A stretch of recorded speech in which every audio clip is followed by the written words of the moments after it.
અમદાવાદમાં મહિલા સુરક્ષા અંગે જાગૃતિ લાવવાના નામે લગાવવામાં આવેલા પોસ્ટરોએ ભારે વિવાદ ઊભો કર્યો છે।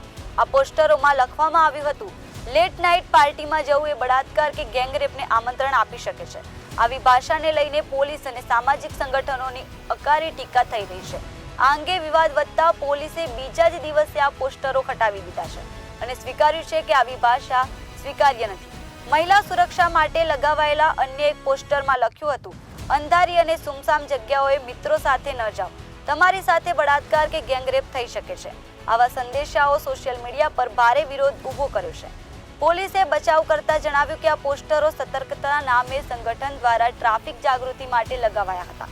ડીસીપી નીતા દેસાઈ અને એસપી શૈલેષ મોદીએ જણાવ્યું કે પોલીસને પોસ્ટર સંપૂર્ણપણે સામગ્રીની જાણ ન હતી અને વિવાદ વધતા તેને તુરંત હટાવી દેવાયા છે।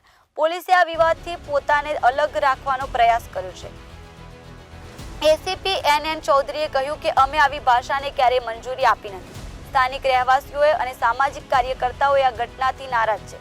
ગાંઠલોડિયાના રહેવાસી ભૂમિ પટેલે જણાવ્યું, આવા સંદેશાઓ મહિલાઓને દોષી ઠેરાવે છે, જ્યારે વાસ્તવિક જવાબદારી સિસ્ટમની છે।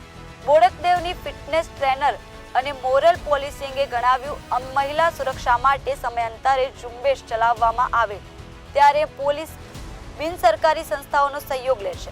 આ વખતે પણ અમદાવાદના પોસ્ટર કેમ્પેનમાં એનજીઓની મદદ લેવાઈ હતી, પરંતુ સંદેશા માટે પસંદ કરાયેલા શબ્દોને ખળભળાટ મચાવ્યો છે।